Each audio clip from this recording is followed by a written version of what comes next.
Netflix. Everybody knows about Netflix. Netflix. Everybody should know about Warner Brothers, and not just Bugs Bunny, which is its official mascot.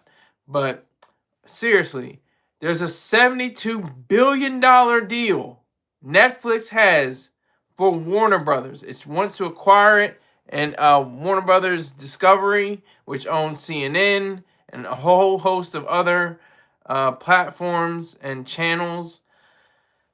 It's so sincere. Like, everybody thought Netflix was like, oh, they're just running the mill. They just have streaming, whatever. Who cares? Nobody bothers, pays them any attention. Just a few years time, they became a juggernaut, a giant. They call them part of Fang, Facebook, uh, Facebook, Amazon, Netflix, and Google. And there's another one that's part of it too. But Facebook is technically was it Meta, and Google is technically Alphabet now. So it's weird how the words go. But anyway, so Netflix is like super huge now, super big, everything, throwing everything out into the open, getting money. Okay, so it's a co-CEO company. There's only 7 of the Fortune 500 companies that have co-CEOs, and Netflix is one of the standout companies to have a co-CEO. The real business is the government. For this deal to go through, it has to pass through the Justice Department. The Justice Department, the department that should be worried about criminals, for people that use force and fraud, not tech giants and streaming services and major production companies. It's ridiculous. It's really sad. It's like a shame. It's like, are you serious? What does Elizabeth Warren or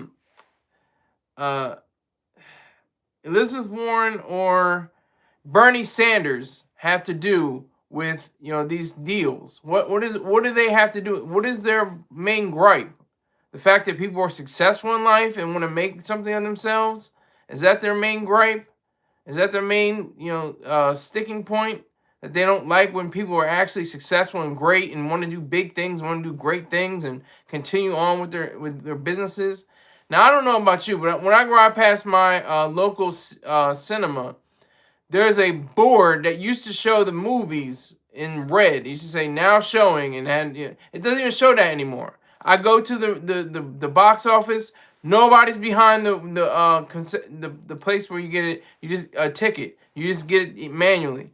Once you get to that concession stand, because that's where they make their money, you have to buy a big bucket of popcorn for $30.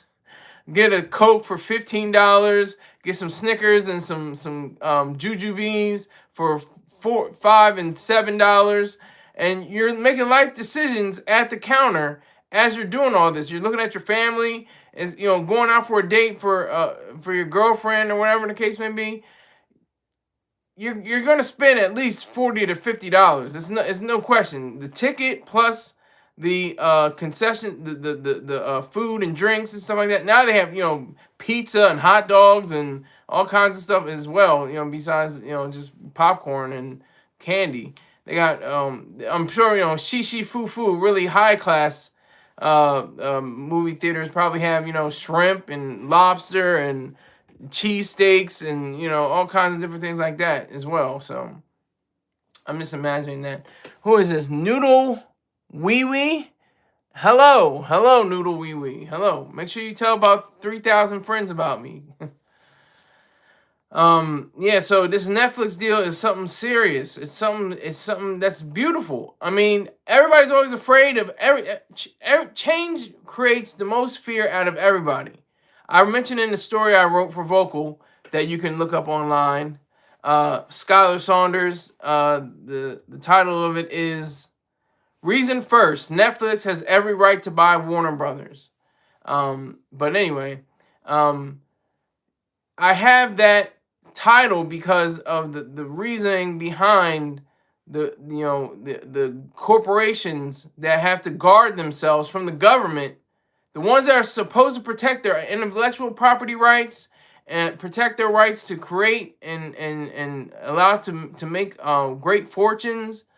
No, the government wants to say, "Oh well, you're too big, you're too powerful, you have too much money, you have too much sway." What about the little guy? Oh no, what about the little guy? Well, he can't survive. He can't do anything. What about him? We got to consider the little guy. You know, that's what antitrust really does.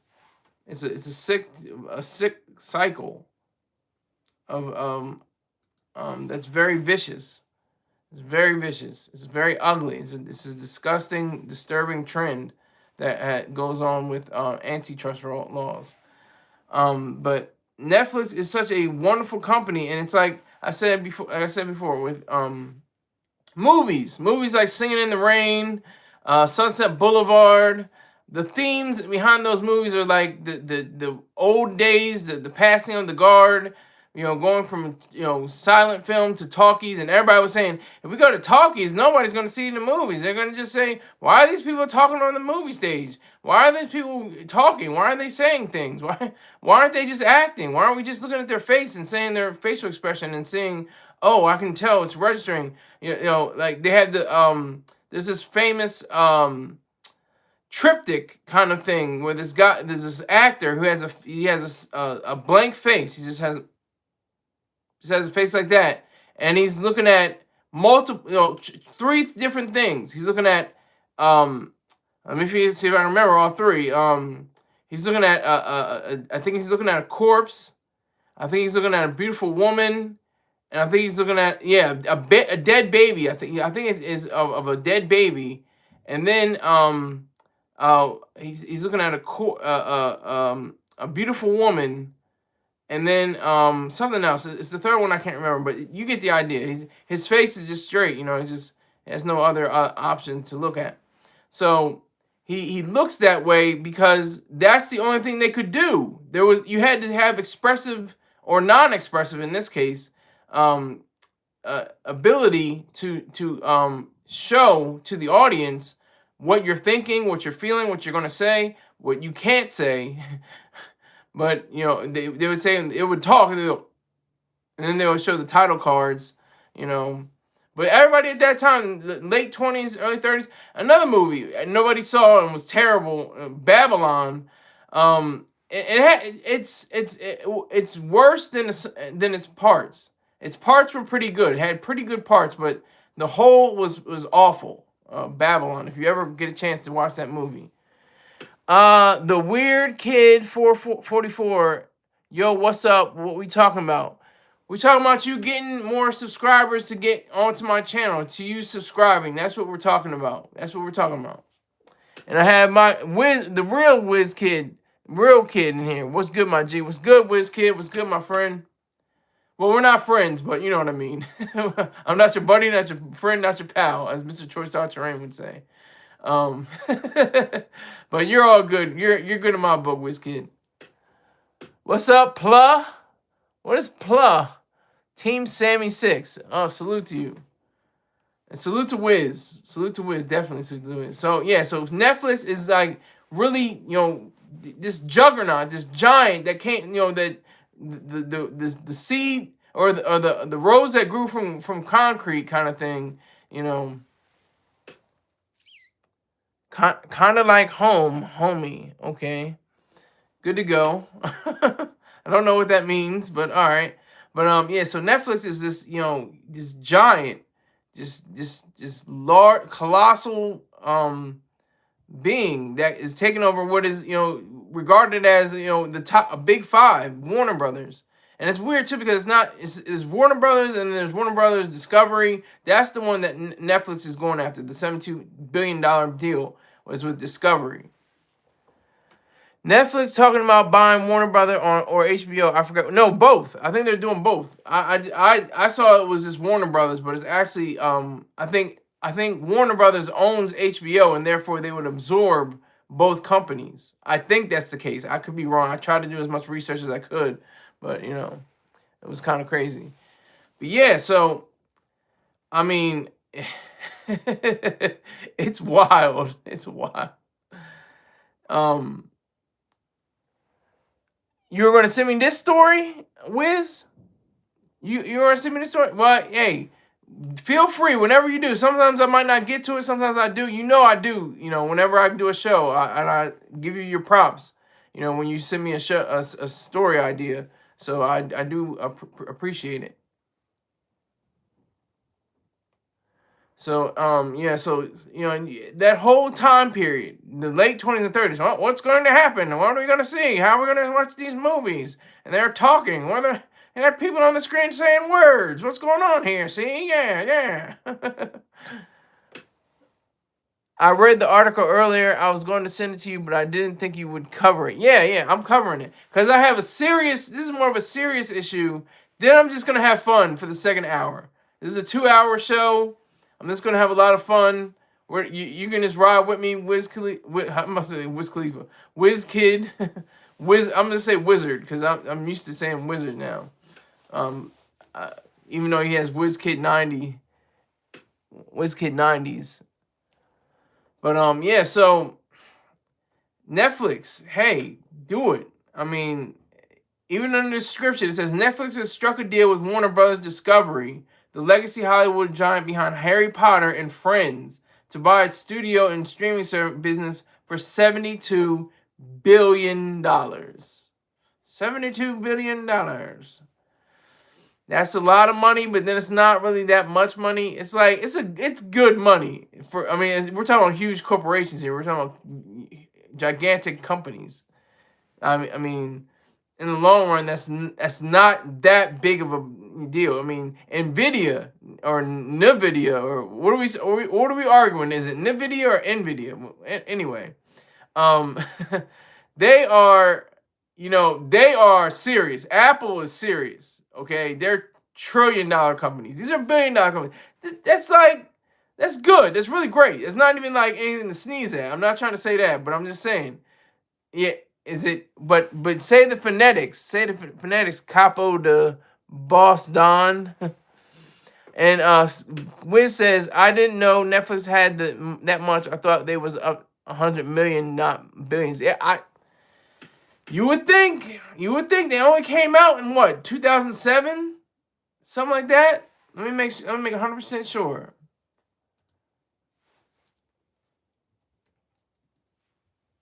They came out August 29th. Oh, shut up.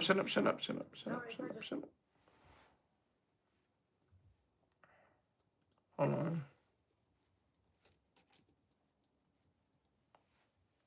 Yep, launched in 2007. So, and Warner Brothers launched in what, 1907 or something. I don't know really, but it was like in the 19 teens or 20s or something like that. But yeah, so you have Nvidia. It's worth like $4 trillion market capitalization. I think Apple's at $3 trillion market capitalization, somewhere around there. But yeah, they're no joke. But this isn't anything to sneeze at either. Like I was saying, this is a pretty big deal. $72 billion. That's a significant amount of money. That's no joke.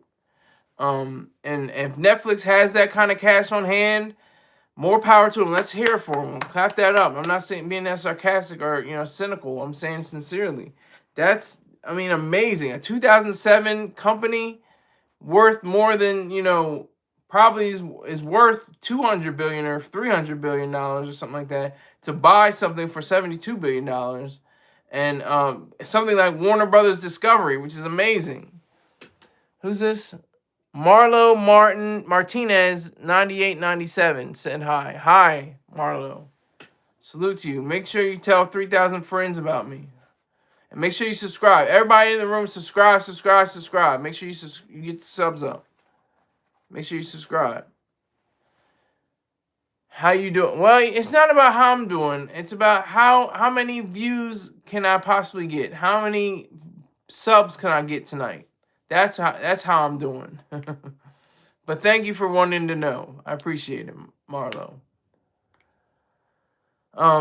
Yeah, so I just want to talk about the antitrust stuff. They're talking about antitrust. They're talking about the government overbearing, overreaching, doing what it's not supposed to do, protect individual rights, protect property rights in this particular case of companies and corporations. I mean, that it just would be like, it's disgusting. It's not just the Trump administration. It could have been the Biden administration, the Obama administration. It's a weird way that we live in now because everything has to go through the Department of Justice. What is it? It's TV shows and movies. What are you doing? It's not even like guns and ammo. I could even then guns and ammo should be unregulated by government. It should be regulated privately. But like with movies and TV, they regulate themselves. Movies have the rating system, the MPAA.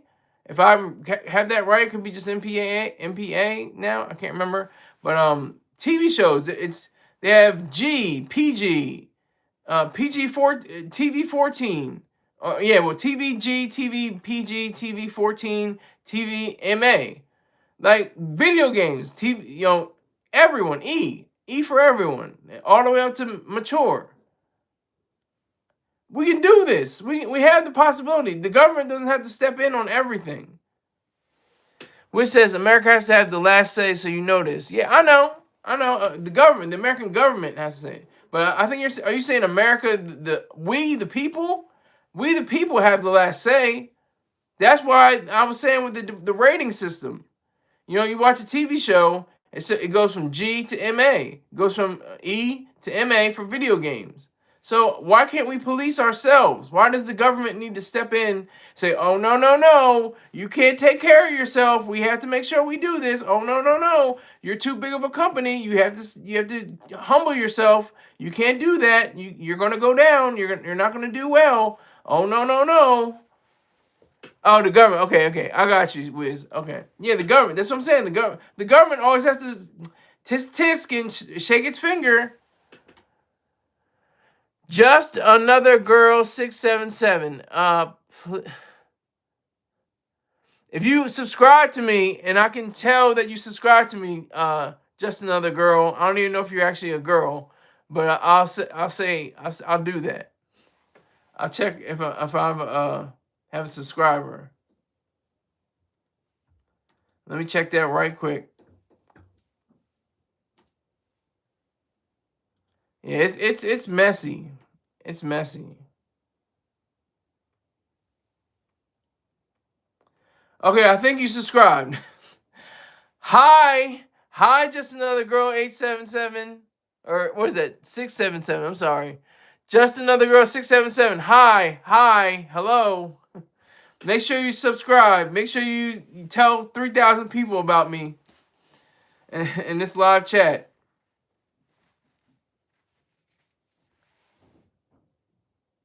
So there's that. With the government, it's like they should be busting up criminals, actual people that do crimes, rapists or artists, essayists, predators. Can you say predators? Is that gonna be blocked on YouTube? Predators and people like that. They're not concerned so much with them. Oh well, forget that. Whatever. We have to go after these companies that are productive and successful and just have to be of sizable bank accounts. Oh my God. What? An artist? An SA? Somebody who commits SA? A predator? Forget that. Of somebody that commits fraud?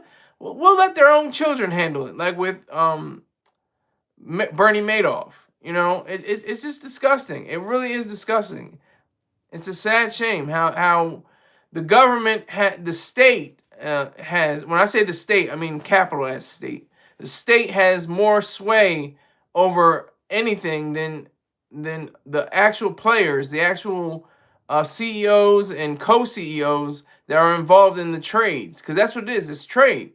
They're trading value for value. They want to get a piece of the pie. They want to split up the pie. They created the pie. They baked the pie. Okay? So they should get a huge, big chunk of it, too. Let me make sure I get their names right. The CEO of Warner Brothers is David Zaslav. Zaslav? I don't want to get his name wrong. Zaslav, I think it is. And the co-CEO of Netflix is Ted Sarandos. So He wants to get WBD along with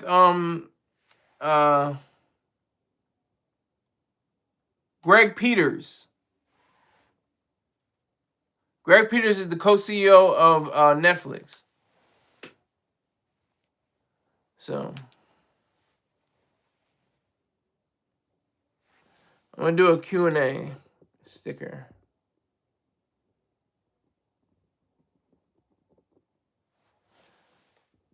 Is the government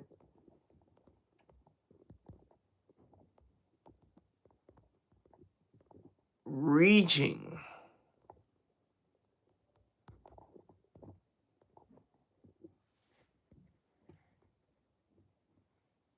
Is the government reaching? Is it doing too much? Is it doing too much? Is the government reaching? Is it doing too much? Is it doing too much? Is it grabbing too much power where it ought not grab? No Diddy. But that's the thing. This is a big deal. This is a big deal. $72 billion is nothing to just whatever, brush it off. It's a lot of money. And that's in this country. This country is built upon business. That's the whole role of this country in people's lives. It's business, making money, making that cash, making that dollar. What am I doing right now? I'm trying to make money. That's the whole point. You can say, oh, family, oh, friends, that's cute. But it's really about the money. It's really about the cash. It's all about the dollars. It's all about the money, That's what it's about. That's what it's all about. And so I'm just asking, is the government reaching? I say yes. What do you guys say? Is the government reaching or not? I say that it has too much power on too many things than it should be. It should be protecting us from people that want to fly commercial jets into office buildings. That's what it should be protecting. Not worrying about what Netflix or Apple or Meta or Alphabet wants to do with their private dollars. Has to go through channel, has to go through regulatory channels, has to go through regulations, has to go through all these different facets of nonsense. And it has to go throughout the world. Because the world is like that too. It's not just the United States, but in places in Europe, places in Asia, places in Africa. There has to be regulatory states that have to say, no. You can't have this deal because you're too big. I mean, look at what, Warner Brothers is on hard times in a way. I don't think they are, but they probably view them as such. Because Netflix is so huge, and Warner Brothers was huge at time. It was one of the big five. It probably still is considered one of the big five. I can't remember the other four. If I say them, I'll mess it up. I think Sony is in there, and I think Universal's in there. I can't say the rest of them, but that's the reality. Paramount, is that another one? So all the streaming services. Disney, is that the other one? Is that Disney, Warner, Universal, Paramount, and Sony? I think that's the big five.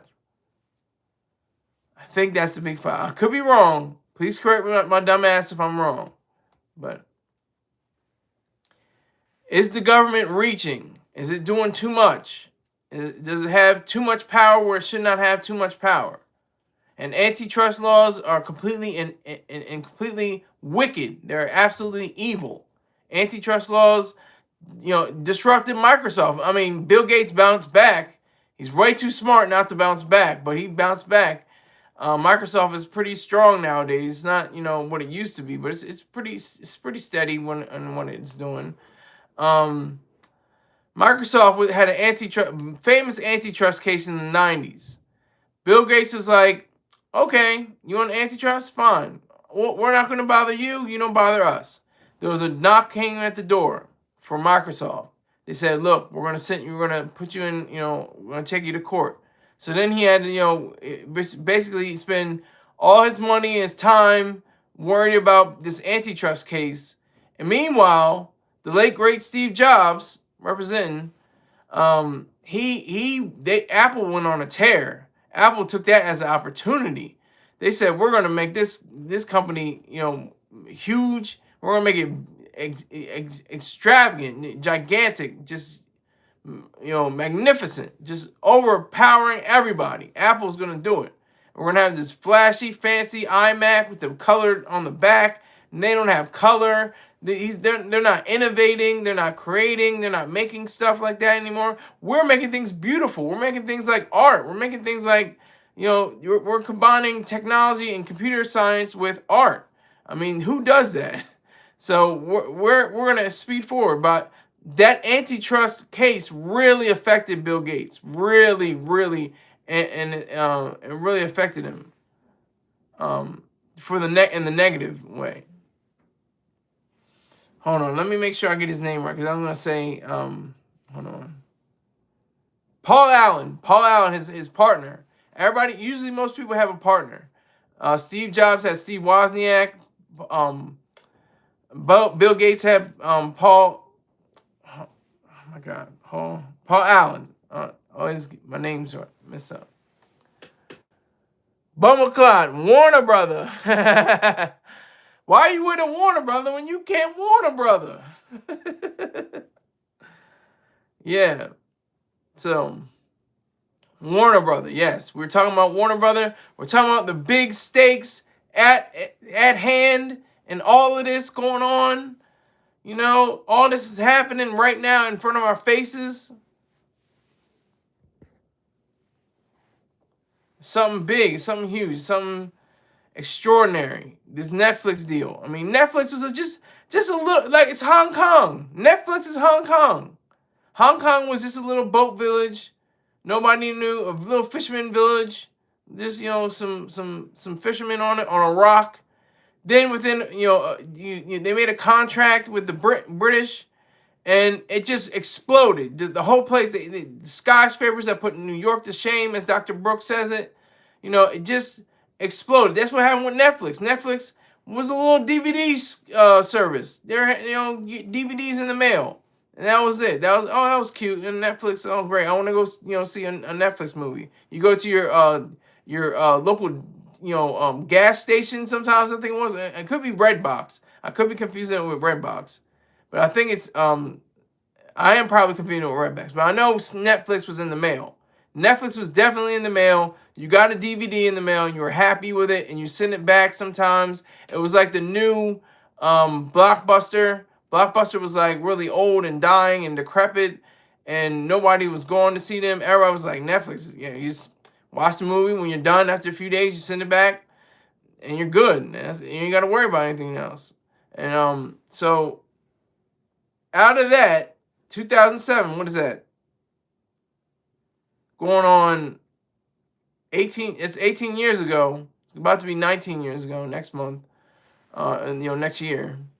They just exploded. It just took off.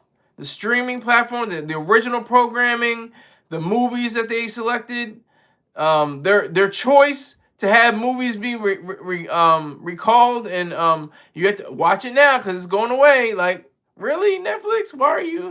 Why is it going away? Like, movie industry is not dead. Movie industry is thriving, sir. I don't know what you're talking about. Are you talking about the cinema? Cinemas are kind of dying, and that's a good sign too. That's a really great sign. Redbox had DVD. Okay, Redbox had DVDs. Yes, that's true. But I'm saying what this DVDs in the mail is crazy. Yeah, that was crazy.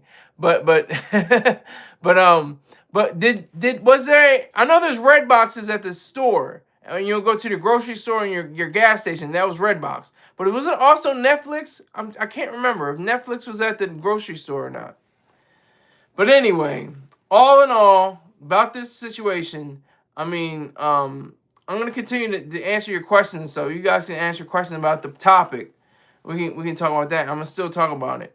Netflix started out with DVDs. Yeah, but did they have it like Redbox? Were they at the deli in the not the deli, but the grocery store and at the gas station? Because I think there's still Redbox at gas stations now. But they can't even compete. They're not even in their league. I got the Columbia CDs for a dime back in the day. I bet you did. Is that the Big Five? Is that one of the big five? I don't know. Let me look that up too. Big Five and studios. Universal, Paramount, Warner Brothers, Disney, and Sony. I was right. Let me pat myself on the back for that. Let me that's my shoulders off. I was right. I said Sony, Disney, Paramount, Universal, and Warner. Those are the big five. Okay. They had DVDs in the beginning, then streaming and DVDs. But were they at the grocery store? No, it was online orders only. You couldn't rent Netflix from no grocery store. I was just making sure. I was like wondering. I'm like, I know that Redbox does the grocery store. I still think they do it at the grocery store and the gas station. But I was wondering about Netflix. So Netflix is definitely just what you had DVDs from their online retailer. If I have that correct. Okay, got you.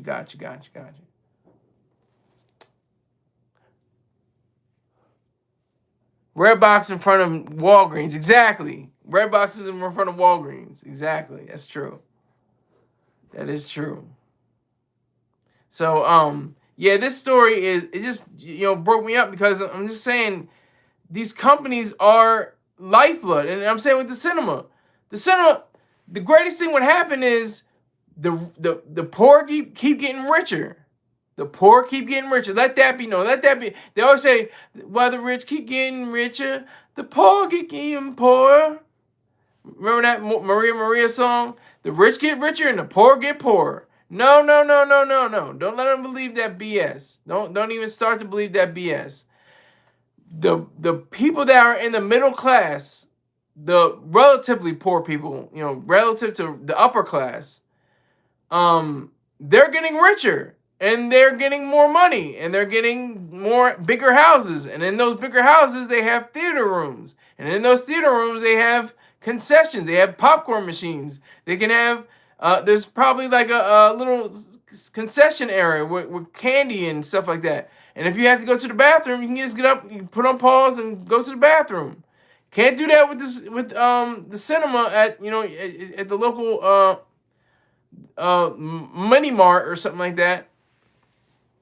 That's boomers. Yeah, well, it is true. That is boomers. But it's still, their kids are experiencing it. It's not even just the boomers. It's Generation X and millennials. Millennials are making a lot more money than they used to. Some millennials are making more money than their parents did when they were that age. Most of them are, really, if you look at the data.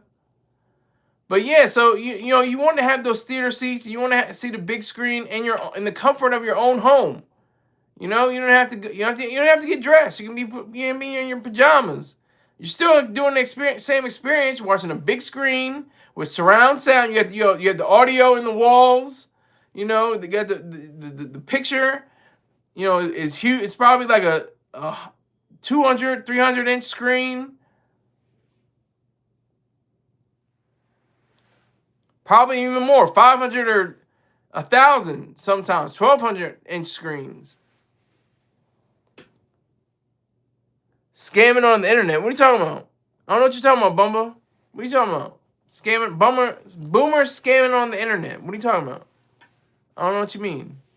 How are boomers scamming on the internet? How does that have to do with what we're talking about right now? I'm confused. Please enlighten me. But yeah, I just think that's so cool. More people are making more money and rising from the middle class to the lower upper class. They don't have a Bentley, they don't have a Porsche, but they have, a Lincoln or a Cadillac or something like that, or an Acura, a Lexus, and they have maybe a $600,000 home, not a $2 million or $3 million home, but they got a $600,000 or $700,000 home. And they have their own theater system, and they're piping in whatever they want. That's the thing, too. You can stop the show, be like, no, we're not watching this anymore. We're going to watch a new movie. We're going to watch a TV show. We're going to watch TV like it's a movie. Like, this is beautiful. I think that's great. Millennials scamming on the internet for money these days, probably. You mean that's how they got their money? Is that what you mean, Bumba?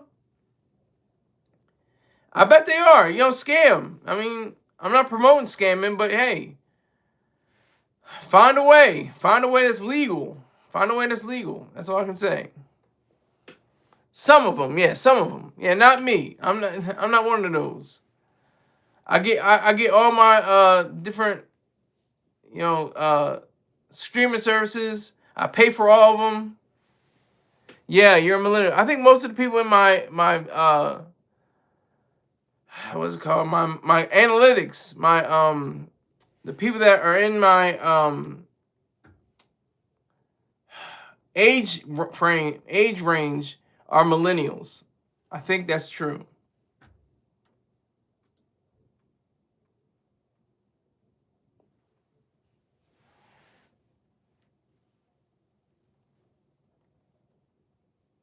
Yeah, so I think that's what the millennials. I think that's what they're about. Not scamming, getting that money, but not scamming. But yeah, that's beautiful. I don't. I went to the movies. I think 2 or 3 times this year. I went to see Sinners. Then I went to see. I went to see. I think it was twice. Yeah, and Sinners and that was by Ryan Coogler, directed by Ryan Coogler, and the Phoenician Scheme, directed by Wes Anderson. And I had to go to the bathroom. I was like, God damn, I can't even enjoy the flick. I gotta go, you know, see the porcelain god. I can't even enjoy the flick, and I missed like half of it. But I saw it on Peacock, so it wasn't that bad. But it was crazy. I was just like, man, if I was home, you know. But I gotta watch it on my iMac. You know, I gotta watch the movies on my iMac. Or on, we have a big screen TV downstairs, but you know, that's about it.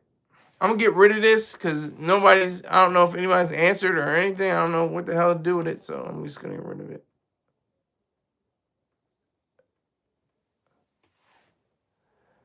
I do not have a Criterion collection, but I need one. I've seen.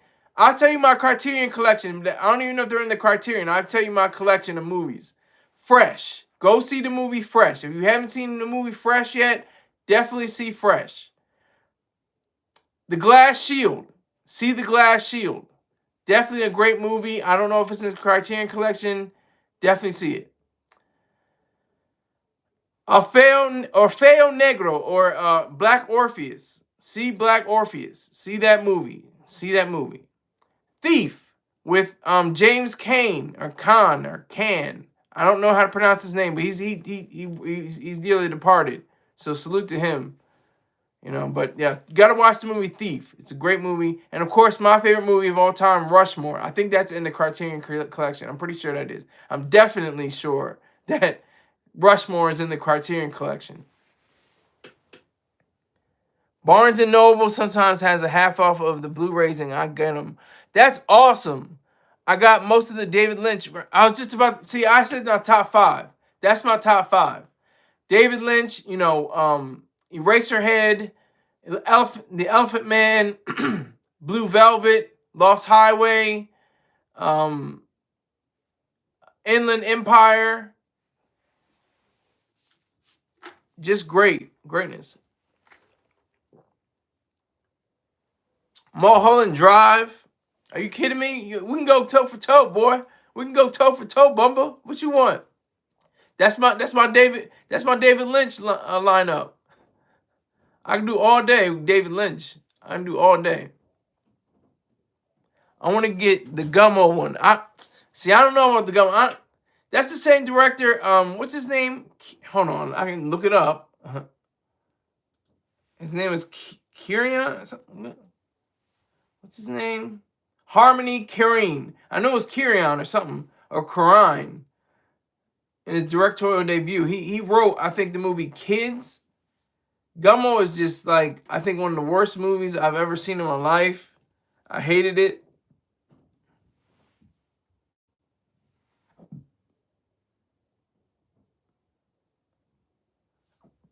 Yeah, Larry Clark wrote Kids, but Harmony Korine, he wrote and directed Gummo.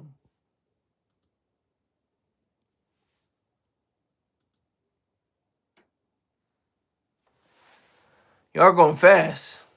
I got most. Okay, I want to get.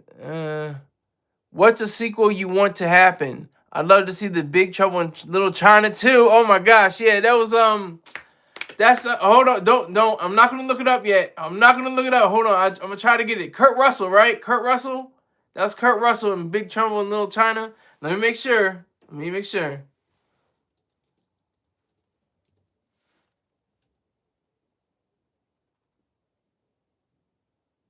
Yep, Kurt Russell and Kim Cattrall. Yeah, Big Trouble in Little China. Yeah, that'd be a problem. I would like to see a an update of Rushmore. I would love to see, where Max Fisher, what he went to. I know that Wes Anderson's not going to do a sequel. He's not going to do a sequel. Yeah, Harmony Korine. My uncle knows him. Oh, your uncle knows him. That's cool. Kim Park is really messed up too. Yeah, Kim Park. Yeah, Kurt Russell. Yeah, Kurt Russell. He's a man. But yeah, so that movie actually failed. It bombed at the box office and didn't do well. But I think the legacy is enhanced it.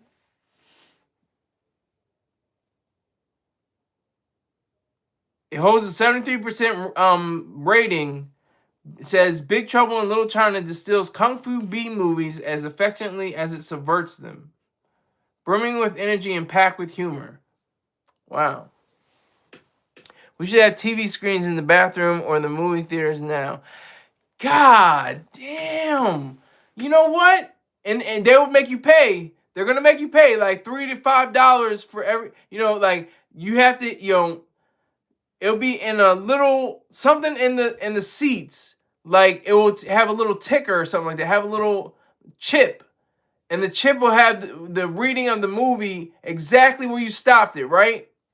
I'm saying a lot, so y'all can steal my idea if you want to, but I can add the copyright to my video and say I said it first. So I think I have the right to say it. So anyway, I'm gonna say there's gonna be a microchip in the seat, and you can pause it.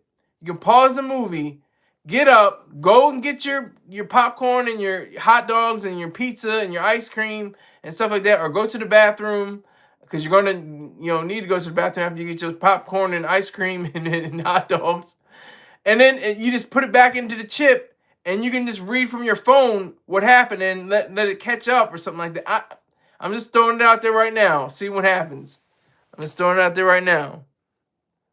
What about American Gangster 2? Ooh, I don't see how it failed. That's my movie. It didn't do well. It didn't do really extraordinary. They thought it was going to do a lot better. I don't know. The reason why it failed, I think, because they didn't know what to do with the central character. Because Denzel's brilliant in it. He's brilliant. But who's the white guy that was trailing him? Russell Crowe. Russell Crowe. He was great too, but like Denzel just steals the scenes. He just steals scenes. This is $25,000 alpaca. Like you block that ish. Like he steals the scenes. Like it's crazy. But yeah, let me see what American Gangster did. But you can't really have if you do a sequel, it's gonna be like him as an old man.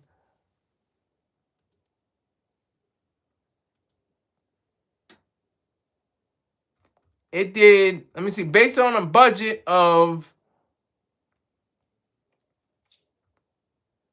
what was the button? Oh, here it is. Budget was $100 million, box office $288 million. So it made money, but it didn't really make as much money as they expected. They were thinking like $300 to $400 million. It made good money, but not as much as they expected. They're expecting it to be a lot more money. Oh, wow. Oh, man. Oh, yeah, they made a Salo Criterion. Yeah, Salo's in the Criterion. Could you imagine there's a sequel to Salo? Who doesn't know about Salo in here? If you don't know about Salo, y'all, we can talk about that for a little while. We can talk about Salo. The script was trash for American Gangster. I think it was pretty good, honestly. I think the script was pretty good. It just was it's such a long movie. It's damn near 3 hours long. It's it's a heavy feast. It's a heavy feast. It's a lot going on. You're like, okay, Denzel is a bad guy. He's obviously not a good guy. But damn it, if he don't have charisma, like he had the Training Day kind of vibe going on again. You know he's a terrible person, but goddamn, he's funny. He's clever. He's witty. He's intelligent, and he's got a way of portraying that. Training Day was better and a lot shorter and to the point. Like for all the time, let's see, the running time for American Gangster is 157 minutes. Training Day, before I get it, is going to be like 98 to 118 probably. Let me see. 122. I was close. I said 118. 122 minutes. Got it out. Bang, bang, bang. Probably one of the greatest screenplays. It doesn't get enough respect for its screenplay, but it has one of the best screenplays about the underworld of LA since Chinatown. And that's saying a lot. I know, though, oh my God, Chinatown is one of the greatest scripts of all time. But I'm saying for LA films, just LA films. Don't get your panties in a twist. Jay says, LMAO, yeah. Denzel out cold. I'm glad they made multiple Equalizer movies. He does good in action movies. Yeah, he does great. And he gets good money. I'm glad he gets good paydays. I saw a retrospective of all his paydays from when he very first started as an actor, and one of his movies getting like $10,000, and like now he gets like $22 million or something crazy. That's excellent. That's wonderful. That's beautiful. Salo too messed up for pretty much anyone to watch. When I first saw that, I was like, yo, this is... And now, if you've seen the movie and you saw those young boys that run away and they get shot while they're running, those were the lucky ones. That's all I'm going to say about Salo, unless y'all really want to talk about it. I'm going to say the people that got shot in the back while they were running, they were lucky. See, Bumba and I know what Salo's about. Have you ever seen One in the Chamber with Cuba Gooding and Dolph Lundgren? Never seen that. No, I never even heard of that. One in the Chamber. I'm gonna look that up. That sounds like some serious stuff. You know, one of the best kung fu. I don't know if it's called the kung fu, but I'm gonna say a racial slur. Chinker movies or chink flicks. One of the best ones is Hard Boiled. You got to see Hard Boiled. Hard Boiled is one of the best choreographed and best films I've ever seen in my life. All right, we got One in the Chamber, 2012. Okay, budget was $6 million. See, his stock went down. Cuba Gooding Jr.'s stock went way down. See, a lot of people say it's the Oscar curse. Halle Berry couldn't escape the Oscar curse. She's still looking for her next big film. Some of it's not the case. I mean, that's why I'm saying it's a curse. It's like you have people like oh god damn, what's her name? Aaron Burke. Not her name. Her name isn't Aaron. What's her name? Pretty Woman. What's her name? Oh god damn. It's gonna be like duh when I'm gonna look it up. God damn it, y'all messed me up. Pretty Woman.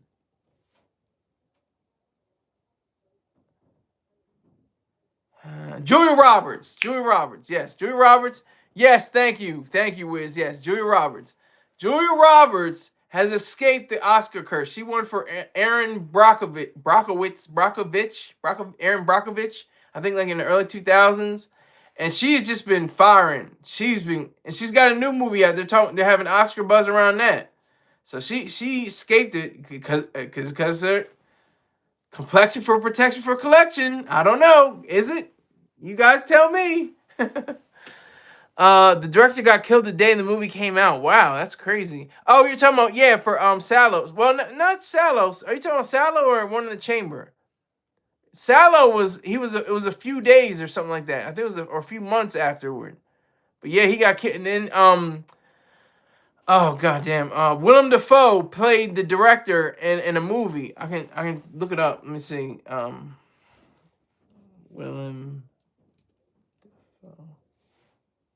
Willem Dafoe. Salo.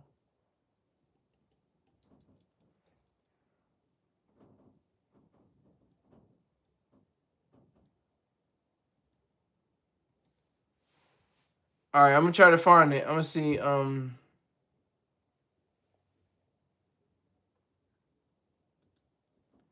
His acting credits are crazy. He's got crazy acting. He was Jesus, for God's sakes. He was in American Psycho.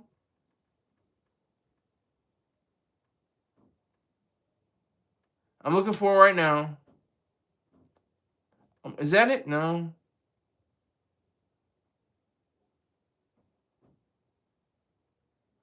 Now, when did it come out? I'm looking for it right now. I'm trying to find it. Yeah. Oh, here it is. Pasolini. That was the director of Salo. Wow, Pier Paolo Pasolini. Yeah, that's wild.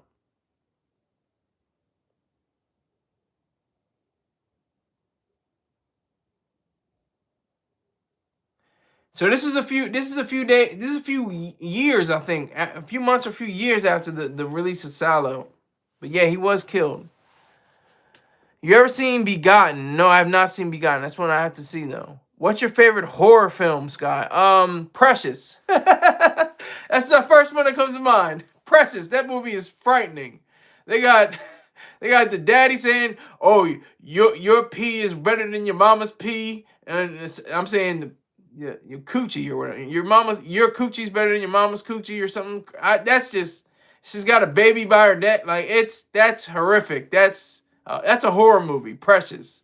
That's a scary movie. My favorite is Halloween. He got rid of the blue tie. I think it's been a year since we last chatted. T2 Weapons was good horror movie. It's an excellent horror movie. I thought it was a terrible film, but it's a great movie. It just hits on all the little cylinders. It picks up on all the different tropes. You got the small town, you got the kids, and they're supposed to be cute and everything like that. But there's something dark and underneath all this and everything. That's unsettling. And they have the weird. They're running like this. Like with their arms at like a 45-degree angle. Like it's crazy. But I enjoyed it. It was a good popcorn movie. Not a great film, but it's a good popcorn movie. Yeah, that is a horrific movie, especially when she slips and falls the bucket of chicken. She's running, did she steal from the KFC or something like that? And she runs out of the establishment and runs down the street, and then she falls down. It's a horror movie. I'm sorry, it's a scary movie. It's a scary movie. If you want to talk about scary movies, you gotta talk about Precious. Sinner is good as well. I don't think it's a horror movie. I think it's wrapped in a horror movie. It's wrapped in, it's kind of like Get Out. Get Out and Sinners kind of have that vibe of like, there's the science fiction horror movie. It's a Blumhouse movie with Get Out. Obviously it has to have tropes, it has to have different things, but it's working on a deeper level than you're not even expecting. You're saying, oh my God, this is like African American, people being used for their talents and used for their abilities and everything like that. You're like, damn, that's really it's kind of heavy. He won the award for best original screenplay. Jordan Peele. What happened to Black Hollywood movies like Set It Off? I don't know. I mean, look at what happened in the late 80s, early 90s. You had Spike. Spike was going crazy. He had a movie every year from 1988 till 92, 93, 95, maybe 96. Did he have a movie every year till like 98? I think. And then like 2000, 2001, 2002, he had projects, but they weren't always like feature films. He would have documentaries and stuff like that. But anyway, you had like Boomerang, you had New Jack City, you had Boys in the Hood, Juice, South Central. That's why they made the movie. Don't be a menace while drinking your juice in the hood of South Central. because all the movies seem like they're the same kind of thing. Like, oh yeah, we're gonna make some more money off of these Negroes with their little movie skills. Let's see what they, they had John Singleton, one of the other directors. I mean, that's what it is. But I want to talk about Sinners real quick. Sinners is a horror movie. Of course, there's spoiler alert. There's vampires, but the vampires are metaphors for the business of show, not show business, but the business of show, when they're taking the talents again of black people and white people, because it wasn't just black people, the talents of white people, and making them into vampires, making them feast on each other. No Diddy. Mammies are the new slashers. Yes, and Karens too. Karen, don't forget about Karen. Don't forget about the Karens. The Conjuring movies are exciting. I have to watch them. And I have to watch the what are they called? Oh God, what is his name? What's his name? Hold on. I'll look it up real quick. Hold on. Office.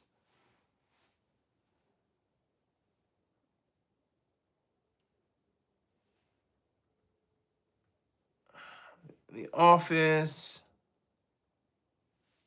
And his name is John Krasinski. And his movies are... Wait, what? Is that the same guy? Maybe I'm confused.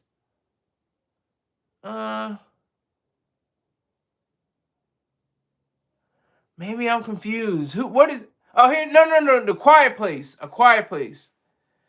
I have to watch the A Quiet Place movies. I've not yet watched them.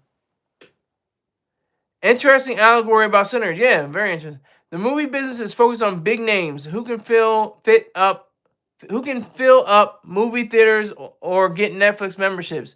The good movies come every once in a while. Very true. I was watching the trailer to Skill House and I almost threw up. I was like, this is just terrible acting, terrible direction. Yeah, and it's just a trailer. I don't even know what the movie's like. I can see why 50 Cent is suing them. Excuse me. How do you guys feel about Denzel Washington's son? I don't know about John. I think he's great. He's a great actor. John David Washington or David John Washington, something like that. I can look it up, obviously, but John David Washington. He's a great actor. I like John David Washington. He's got a lot of promise, and his brother is a director. He directed him in the film The Piano Lesson, his feature film debut, and I thought that was a solid debut. Wasn't like extraordinary, but it was like, this is really good movie making. This is really good. This is good. It seems like he's got a lot like in his canon to show what he's gonna do next. I like the show The Penguin. I need to see that. I have to watch that. I know it's on HBO, so I can watch it. The Conjuring movies are supposed to be based on the Warren couple from 1960s to 80s. What were they like? What were they like? Just give me a quick rundown. Who are the Warrens and what is that story about? T2. I feel like Mac and Devin Go to High School was a pretty good Black Hollywood film. That's Snoop and Wiz Khalifa, right? Is that right? Am I saying that right? Mac and Devin. Before I look it up, I have to check my work.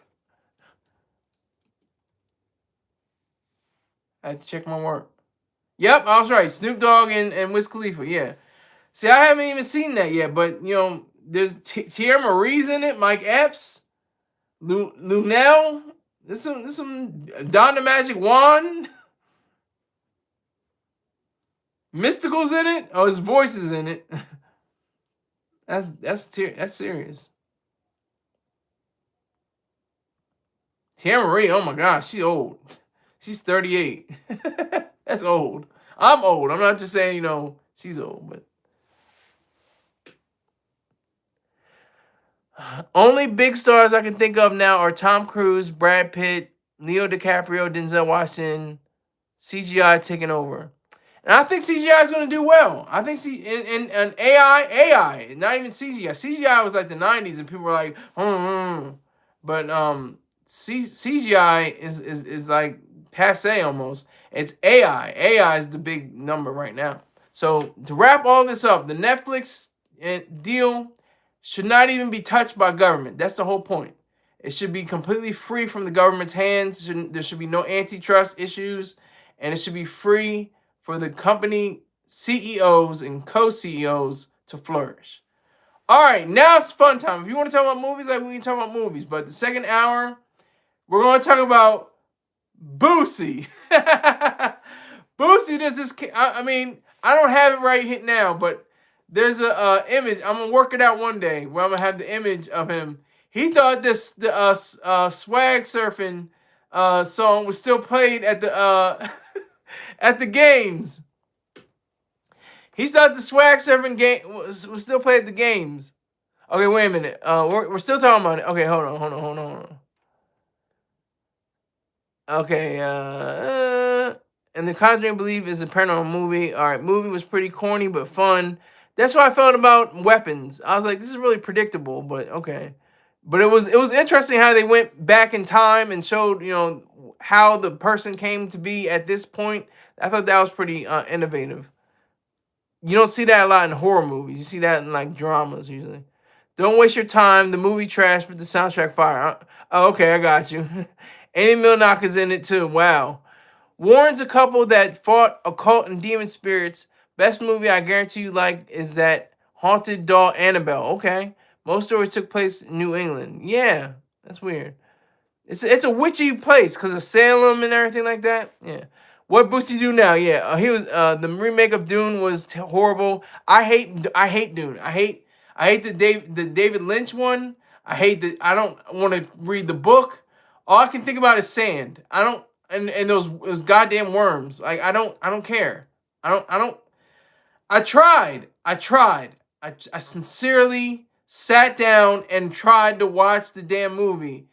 And I'm just like, it's the spice. I'm like, I don't care about the spice. Timothy Chalamet and I don't care. And he's a top contender too.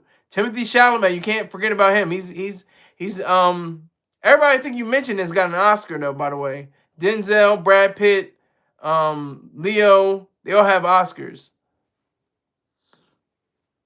But Timothy Chalamet's like dying to get an Oscar. And there's no Harvey Weinstein to blow. Pause. No Diddy to get him an Oscar nod or win an Oscar.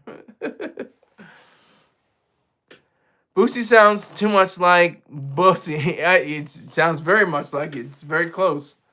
The original Dune Fire. Are you talking about Are you talking about the David Lynch version? Are you talking about the original Dune? Is that what you're talking about? I didn't like that one either. I respected it, but I didn't like it. That was probably my first introduction to. No, I think my first introduction to David Lynch was Elephant Man. Then I watched Eraserhead. Then I watched Blue Velvet. Blue Velvet's my favorite David Lynch film, to be honest with you. Dune, the only David Lynch movie I've never seen. Wow. You just watch it to see, and then look at, see how it stacks up against the updates, the ones that been made in the 2020s. But I was gonna talk about Boosie. Boosie is very light. This is why I saved it for the second half of the show. Very simple. He was ready to get that swag surf. He was like, he's ready to get that swag and that surf. I swag and I surf. But then he's the only one in the whole. He's the only one in the whole arena doing the swag and the surf. He's like, and no, everyone else is like. And then it's like looking at him, like, what is he doing? He still think it's 2009 when they would do like the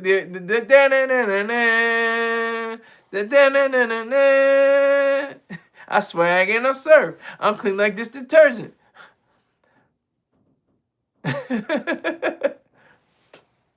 Fire Walk With Me is my favorite. Really crazy. I have to watch Fire Walk With Me. I've never seen that.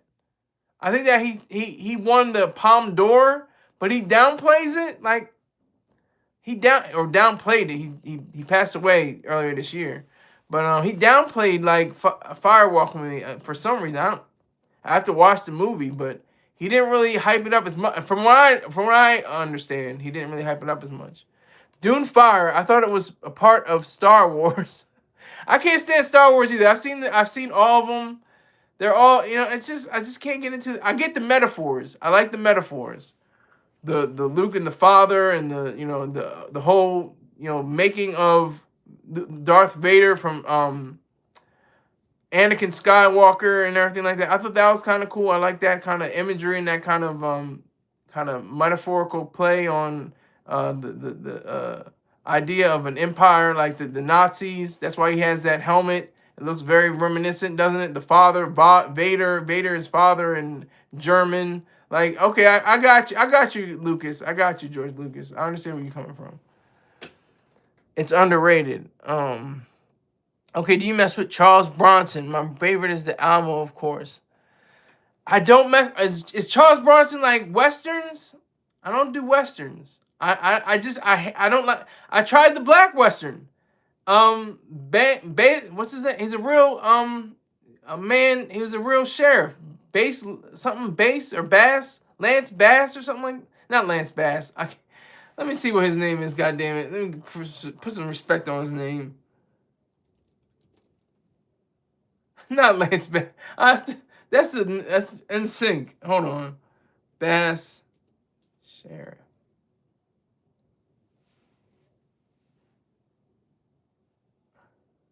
Hold on.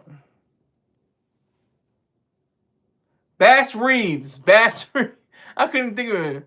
But yeah, he had, I tried to watch the series. I tried to watch it. I tried. I just don't care. Because I don't like that whole idea of the West, and they try to like whitewash it. Like, there's a great documentary I was talking about before. I talked about this documentary, High Horse. Watch that High Horse documentary. Charles Bronson. My favorite is Charles Bronson.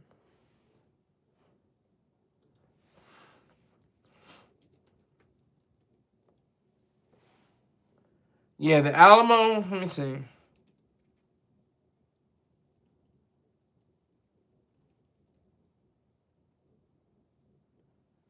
All right, hold on. Let me see.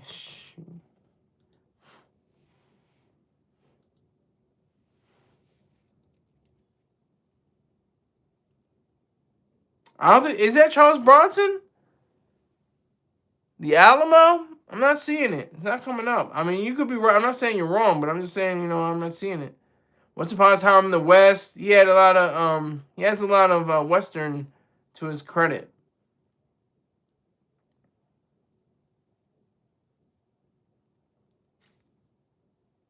But I want to talk about Boosie. Boosie was swagging and he's surfing. He's swagging and he's surfing. And he was the only one. And he was on the internet like sad. He was like, man, how come y'all ain't told me? Like, why don't y'all say nothing? Y'all could have told me ahead of time that y'all don't do this no more. I mean, the Washington Mystics, the WNBA team had it. Beyonce did it at a few of her shows, at least one of her shows. Taylor Swift even did the swag and surf. I don't think it was at recent ones. Maybe this is like in the mid 2000s or even not the mid 2000s, the mid 2000 teens. I don't know. I don't know. It's weird. The Alamo has Steve McQueen and John Wayne. Yeah, there we go. I respect them, but I don't like them. I respect Westerns. I respect the idea that of the West and the can-do spirit of America, and pull yourself up by your bootstraps, and create all this, make all this land yours, and have these big dueling fights and stuff like that, and have to find out who you have to recover people from the engines and all that.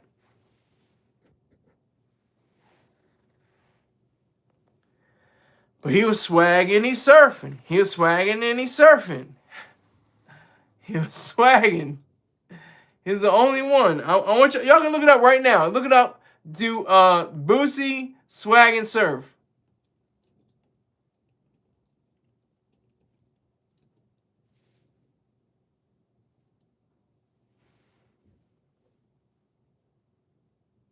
He said, when they didn't do the swag surf, what's going on? the song came out in 2009. So, it's about 16 years old. Yeah, Element shooting unlimited rounds of the revolver. Yeah, it's, what's it, a 6-shooter? And they're shooting like 18, 20 rounds. 6-shooter revolver. And they got like pow, pow, pow, pow, pow, pow, pow, pow, pow, pow. I can't with Westerns. I can't. Like I said, I respect them, but I don't like them.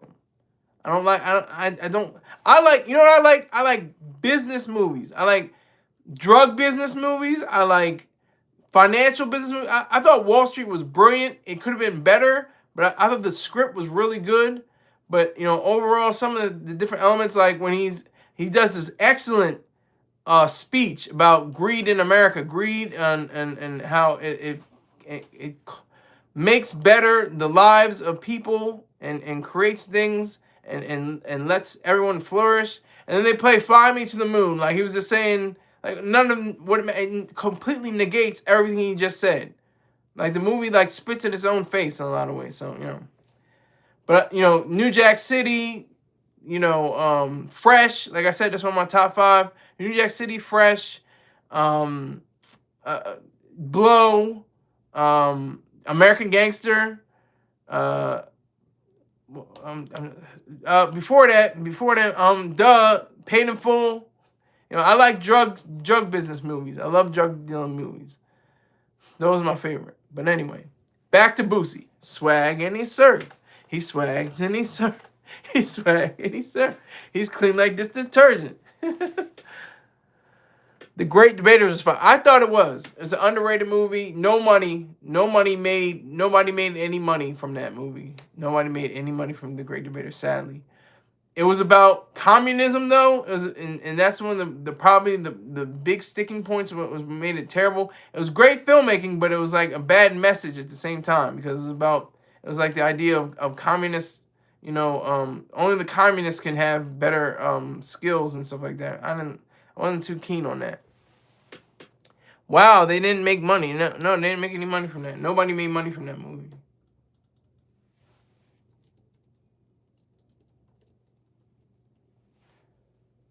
Let me see. Got pretty much good attention, and it was mainly black cast. But let me see.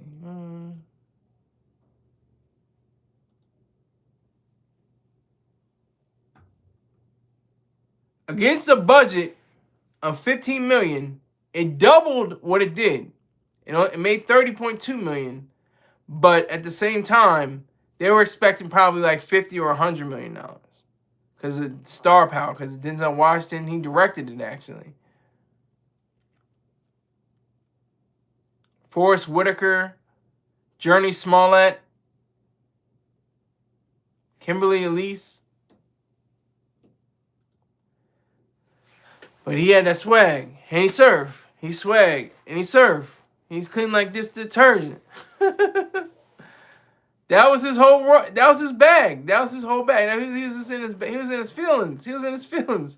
He was like, man, y'all could have told me that you don't do the swag and so he was like wild. He was jumping up and like swag and the surf. He swag and the surf, and it wasn't working. Nobody was. I mean. That's cool for Boosie. That's why I like Boosie. Boosie's one of the greatest of all time. I don't care. He's one of the best rappers in my book. He's in the top 20. He's probably my top 75.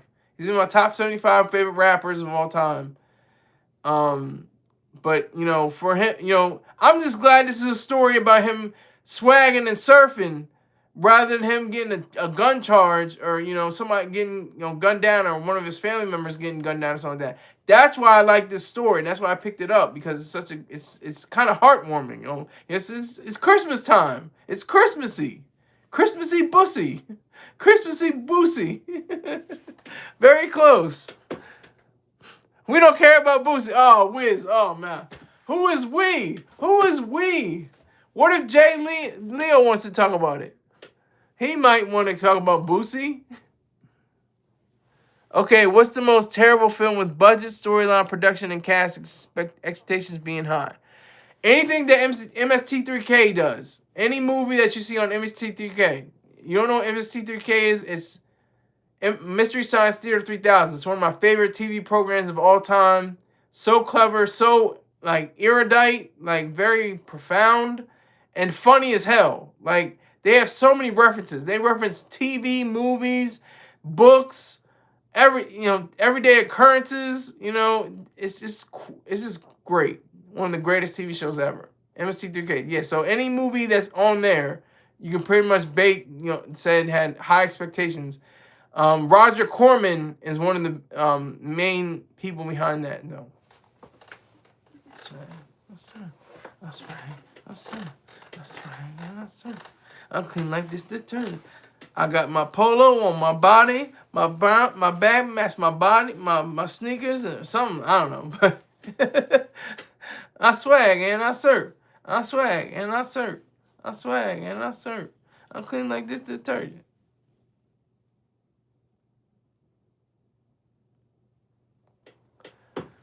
Okay, so Boosie, I'm just glad about the story. If you don't care about Boosie, that's cool for you, Wiz. But I care about him because I'm glad I'm not hearing, today we're mourning the loss of Boosie or something crazy, something stupid like that. I'm glad he just missed the cue about a Hawk did I mention it was at a Hawks game? It was at a Hawks game. It was at a Hawks game, Atlanta Hawks to be exact, at the State Farm arena. And he just was like, he was just going wild. He was just like, I swag and I serve. I swag and I serve. I don't think I have Boosie in my top 75. Who's in your top 75? Start from 74 and work yourself down. No, I'm just messing with you. Kimberly Elise, low key, she's kind of good looking. She's married, but Kimberly Elise, like, low key could, we could work something out. I don't know, but but I can think of 75 better rappers. LOL. Wow. Yeah, he's in my top 75. I can say that. I can definitely say he's in my top 75. He's definitely in my top 75. Boosie, because like just the overall gusto. He has a lot of gusto. He's got a lot of energy. That's why he was doing the swag and the surf. He's got all that energy bottled up in him, and like what he's doing for the game is just great. He's got the Boosie Land. He's got acreage. He's putting different sites, like different, I think, housing and stuff like that, and then entertainment sites and stuff like that. It's just good for the game. He's just good for the game. No, he doesn't only have independent. He has a whole. My favorite album, one of my favorite rap. Well, not even really a rap album. It's just an album basically. Boosie's Blues Cafe. Pick that up. Pick up Boosie's Blues Cafe. You just vibe out. I've never had drugs on recreational drugs or narcotics or something like that. But the way he put it down with that, man, that whole album is fire.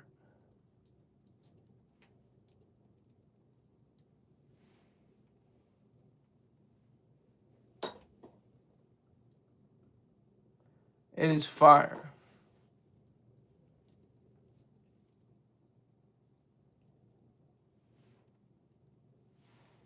I'm trying to find it now. Yeah, Boosie Blues Cafe. Look that up. So he has legal issues. Arrested after, for marijuana and a Glock. Indicted on charges of first-degree murder. Detained during a traffic stop. He's talking about homophobic and transphobic things. He was asked by staff to leave a Planet Fitness in Georgia. Like, this is just little things that go on in his life. He's got a movie. He made $1 million off of a movie he put up on the internet. That's the truth. I think that's cool. I just love the entrepreneurial spirit of him. He has a really great entrepreneurial spirit.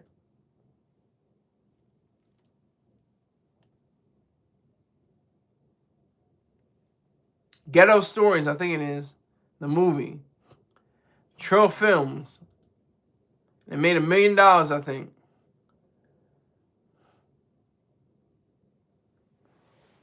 But yeah, Boosie's the truth. I'm not your bro, but he's not whack. Let's be honest. He's not whack. He's really not whack. I would say, yeah, Boosie's kind of corny. Yeah, he's whack. No, I can't say that. Boosie's the truth. NBA YoungBoy had a better career in just 2 years' time. Well, if you look at commercially, yeah. He beat E40, who's in my top 75 too. He beat E40 for the most entries on the Billboard charts. With over I don't know, it was like 20 or 30 different entries at the same time.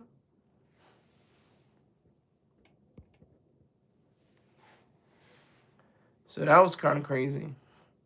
But yeah, Boosie definitely critically is definitely greater. Critically, he's definitely greater. Don't even mention E40. Boosie doesn't come close, Scott. E40 is his own. He's in my top 75 with Boosie. Boosie and E40 can definitely. I think they have collaborations together. Actually, let me see. E40 and Boosie. Yep. Money Sack. Featuring Lil Boosie at this time. This is back in 2024. Excuse me. One moment. I'll be right back. Excuse me.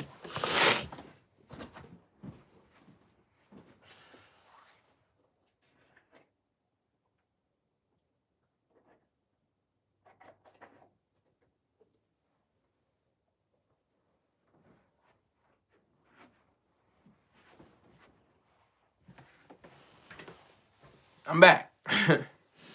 Did you miss me? No, but seriously. No, E40's a GOAT. Boosie's a GOAT. You listen to E40 just one time, you understand why Boosie's whack. Not really, because he didn't have a blues album. He had a blues album. He didn't rap. I know he's a rapper, so he's a rapper who did a blues album. I just thought that was really cool. And it's a great album. It's not even like, oh, what, rapper trying to do a blues album? That's kind of corny. No, this is on point. It was the truth.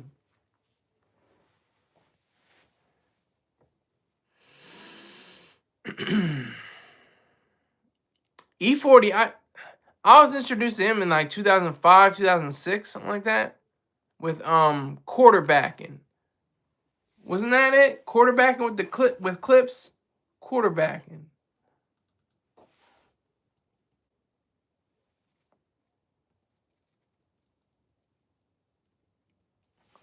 Yeah, quarterbacking.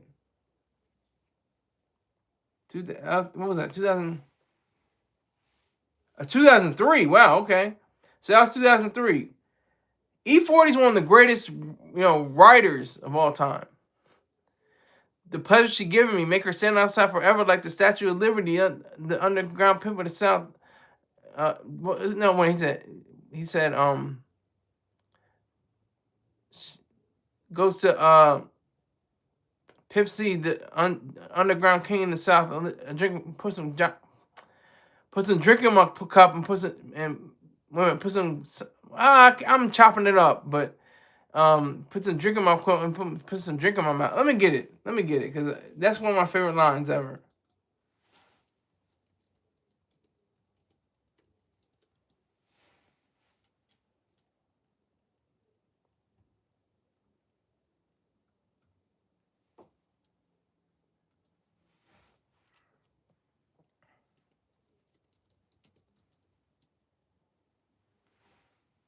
Make a broad stand out forever like the Statue of Liberty. Man, okay.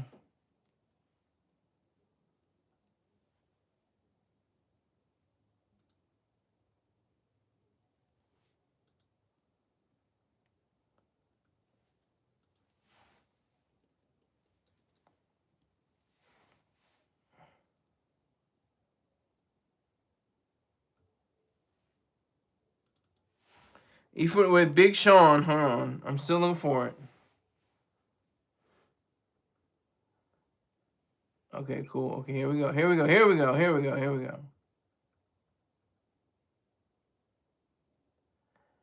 Barely hardly I'm chromeless. You might end up domeless. I bet you she into me. Her cheddar she giving me. I make a B stand out forever like the Statue of Liberty. Rest in Pimp C, underground king in the South. I raise my styrofoam up and put some drink in my mouth.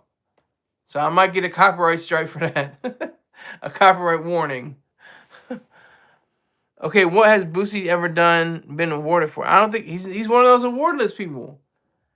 He's there's some people that are just great, but they don't have awards.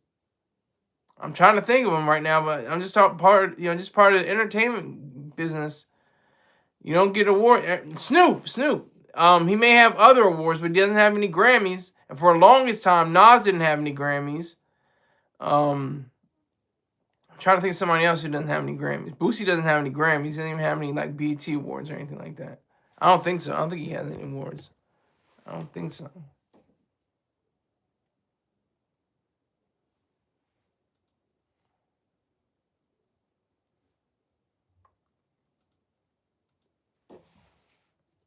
I'm looking it up right now. Boosie. He's a swag surfing though. Swag surfing. Awards.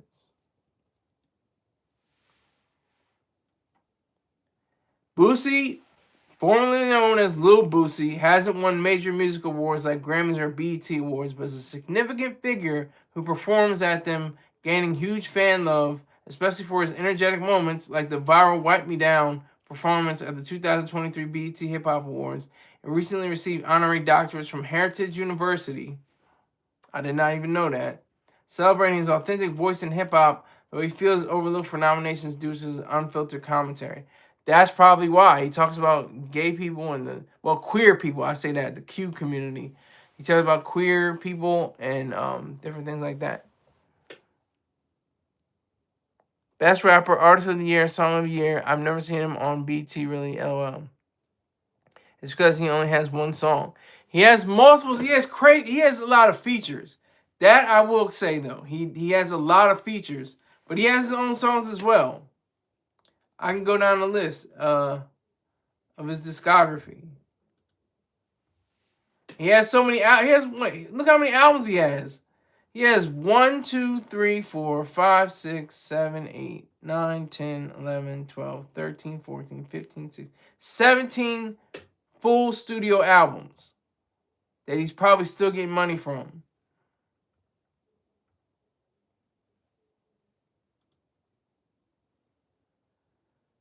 See, it's not pretty much everything that he had a single was as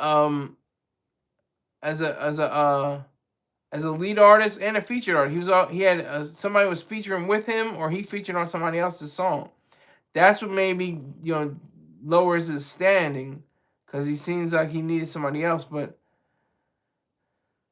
he had guest appearances. Yeah, see, but he has a lot of songs with guest appearances. Fresh Cut, back in the day. See, that's about it. Touchdown, World War VI, Forgive Me for Being Lost. Like, that's it. He has hood ninja songs. I'm gonna say hood nigger songs, but he ain't selling overseas like Snoop. That's true. It's a fact. But he's selling in the States, and that's all that matters. He knows what to do with his money. He bought land. Piece of land. That's all you got to do. 'Cause that's what it is. You do your talents, you got to get this money. That's what it's all about. It's about the money. But how do you get the money? You have to have the talent. You have to have the resources. You have to have everything clicking. Has to make sense. Make dollars, make sense.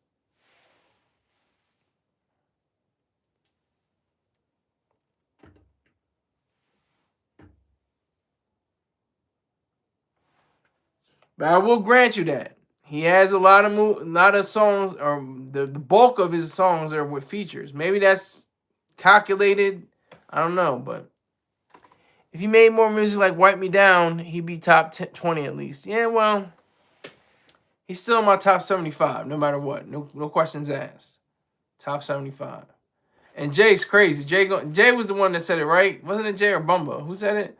He could name more than he can name 75 more other rappers better than him. That's cold as ice, my friend. He was swagging and he's surfing. Just let the man swag and surf. He wasn't caught up in no drug bust, no pistol found on the tour bus or nothing like that. He was just swagging and surfing. That's all he was doing. He was just swagging while he surfed. He swagged while he surfed. He cleaned like the detergent. That's real.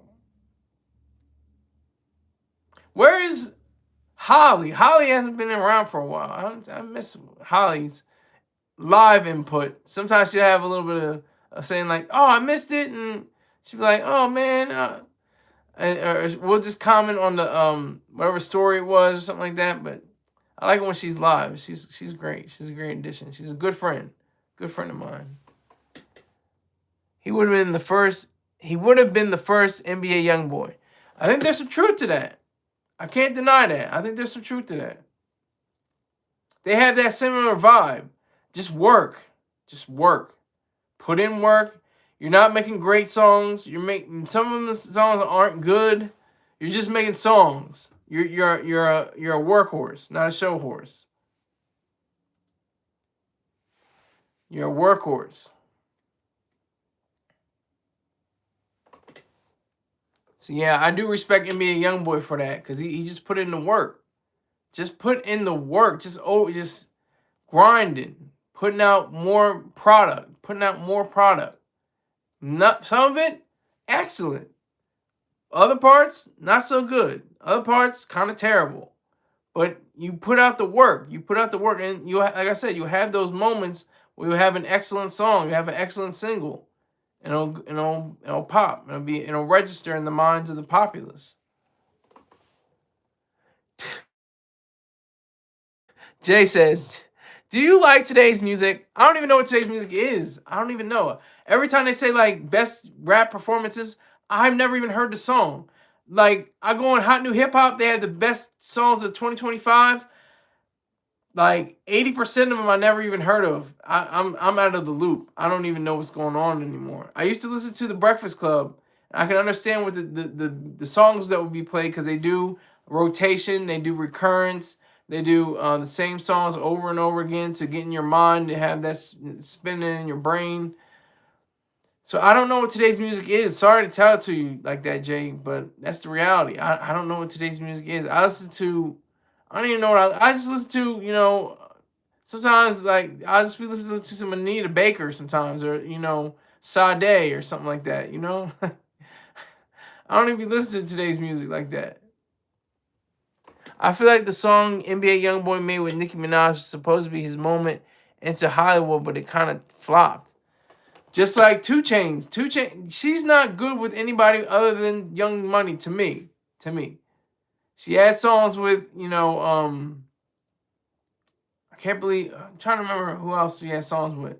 But, they don't click as much as what she's with Wayne and Drake. She's with Wayne and Drake, Only, Truffle Butter, and I'm trying to think what Only, Truffle Butter, and I always miss the third one. Damn it. But just those 2 songs alone. Only and Truffle Butter. Just excellent. Oh, and no, I don't want no fraud. No fraud. Yeah, I see it. See how my brain works? No fraud. So you have Only, Truffle Butter, and No Fraud. Just those 3. I know they collaborated on other songs too, but just those 3. Yeah, but there were more people on there. There were more people need to stop using the same old sounds and recording programs. Yeah, Fruity Loops. Do they still use Fruity Loops? Music is really devalued these days, especially with AI. Yeah, well, I think AI is going to improve. I always look at the brighter side. The cup is always half full of water. You don't empty a cup full of nothing. You empty a cup full of water. It's always half full. You don't say it's half empty. You didn't empty nothingness into space, into a cylinder or something like that, or some kind of cup or anything. So always half full. So I say that for AI. I think AI is going to improve everything. It's going to revolutionize science and art and everything, and for the better. Make your bedrock. Yeah, bedrock. That was what that was what's his name? God damn, my memory is shot. But Gutta and what's that nigga name? Oh, I can look it up. Jesus Christ, you making me look up stuff. Lloyd. Who else is in there? Someone else is in there. It was pretty much Young Money. Gutta, Tyga, Jay Mills. That's what I was trying to think of. Jay Mills, Tyga, Gutta were the other ones in the song with Lloyd. So that doesn't count. I'm Gutta, no other, or something like that. Now Gutta is not a top rapper. He's not even in my 200, I don't think. People should start. Okay, you say that. I'm Gutta, no other, something. He says something crazy.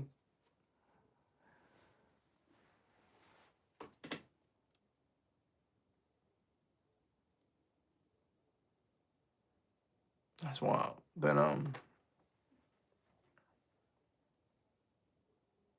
lot of songwriters on that song. God damn. You know what song was really whack? Roger That. That song went like nowhere, I think. I think it was like completely trash.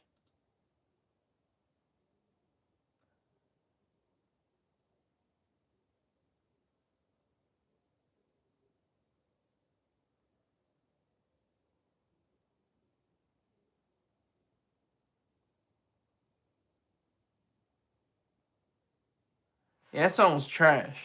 I don't like the production or anything on that.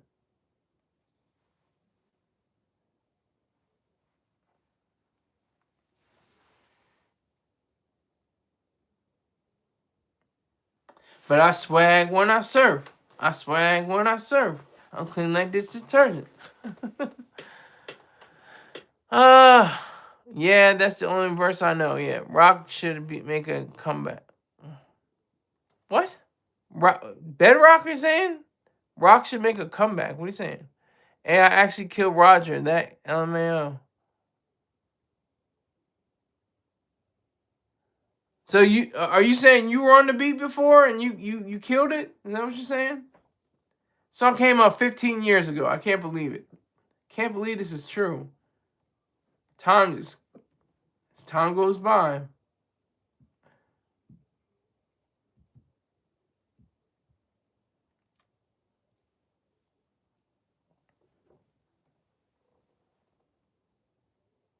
Oh, you're saying you actually like Roger That? Yeah, I didn't like Roger That. I didn't like the production or the verses. No, Tyga, Wayne, and Nicki Minaj wasn't their finest moments.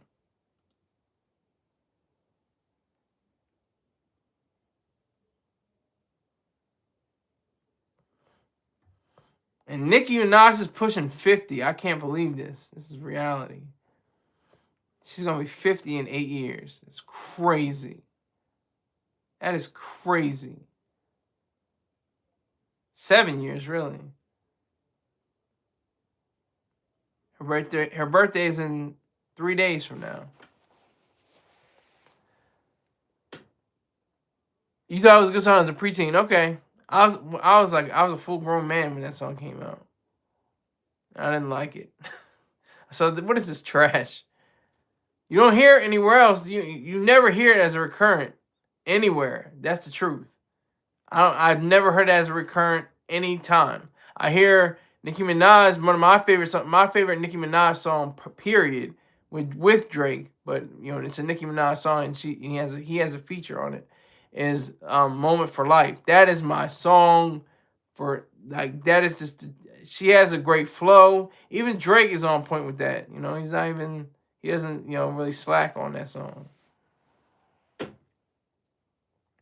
You mess with Chris Breezy, He's got to be the greatest artist of 2000. Prove me wrong. Are you saying that because it's on the there's a press release that said that he's outsold Michael Jackson now as combined artists, not his individual efforts, but as a combined artist, he's outsold Michael Jackson's catalog by now. That's a fact. I mess with Breezy. I do. I really do mess with Breezy. I know I haven't heard all the songs in his. What do you have? One album that had like 58 songs on it or something like that. I haven't heard all those songs, but whenever he's on the radio, he's the truth. And whenever he's on stage, he's the truth. He has the moves. He has the feet. No, I actually think he's the best of our generation. Yeah, what is the generation? I mean, past Michael Jackson, of course. There's no question. Only person that can compete with him is Usher. That's the only one. Not even like Trey Songz or nobody. No. It's gotta be Usher. Usher's the only one that can compete with him, and he's of a different era. He's from the 90s. He's from the mid 90s. And Chris came out in the mid 2000s.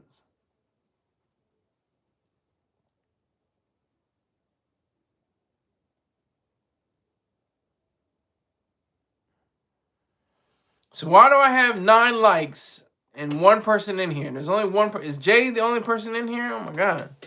Yes, after Michael Jackson, but I'm talking about musicians in general who can stand next to Breezy. Usher, definitely Usher, no question.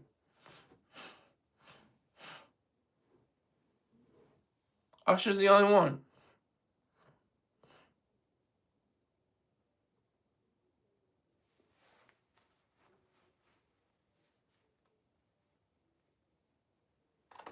Even Usher got to kneel down. Oh, I don't know if Usher can kneel down.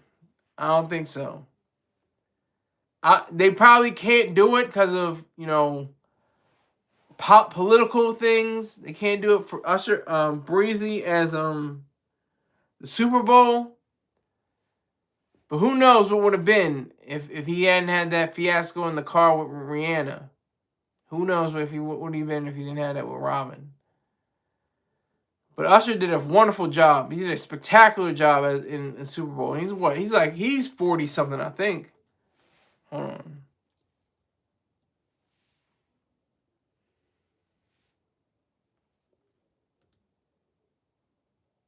Yeah, he's 47. He's pushing 50, real close to 50. When Chris Brown made Deuces, he went to another. Yes, facts. That song, whoever concocted that idea, they definitely did the right thing. Because it was like he had a song called Transformers. I Can Transform Ya. With Lil Wayne and Swizz Beatz produced it. And it was like, it's a hot track. It's like, it's cool. This is great. But it's not all that boo for the birds. You're not even a vulture. Like that just... It was like he's back. It was like he's back. He bounced back like a Robert Super Bowl. He came back. Yeah, it was corny. I was like, Transformers. When that do when you hear that, like it just shut down everything. That just crazy. And then of course the remix. What it had? Ye, Ross, Wayne. Was it Wayne? I think Wayne was on it. But Drake, I know it definitely was on it. Fab, everybody. Andre 3 Stacks was on it. That's 5 people right there. I think Wayne was on it. I can't remember. But that remix was flames. That remix. Oh, T.I. There was like a whole team. There was like a whole starting lineup on that one track. And it was fame. Like everybody came with it. Somebody was better than the other, but nobody was whack. Like I think T.I.'s verse was probably the best. To me, I think T.I.'s verse was probably the best. Colder than it gets in Michigan. And I'm like, okay, this dude's on. I was like, he's trying to do it. Fire, yes, flames. Just flames. Fire, flame, spitter.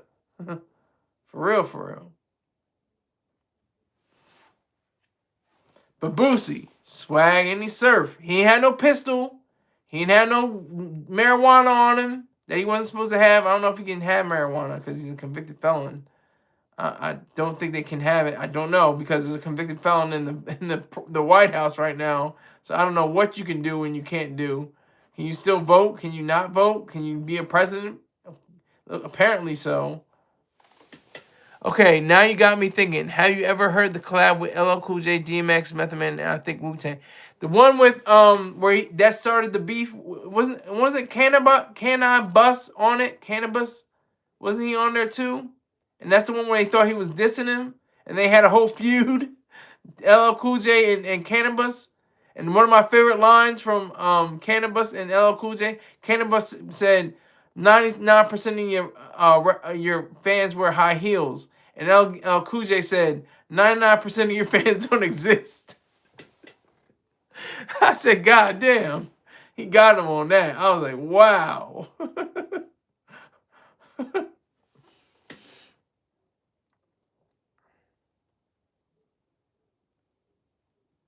If that's what you're talking about, you may not be talking about that, Jay. You might be talking about something totally different.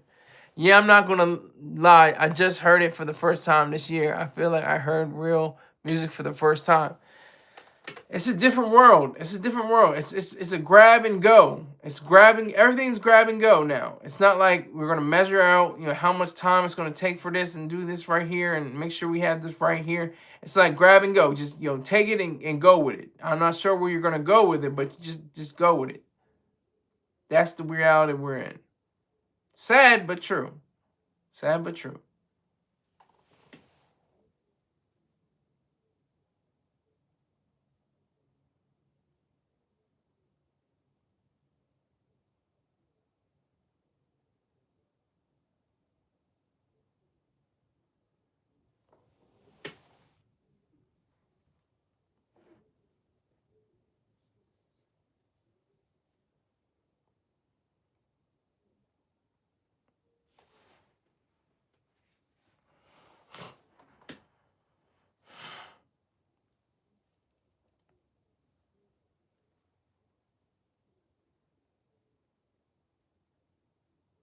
It's called 4321. Okay.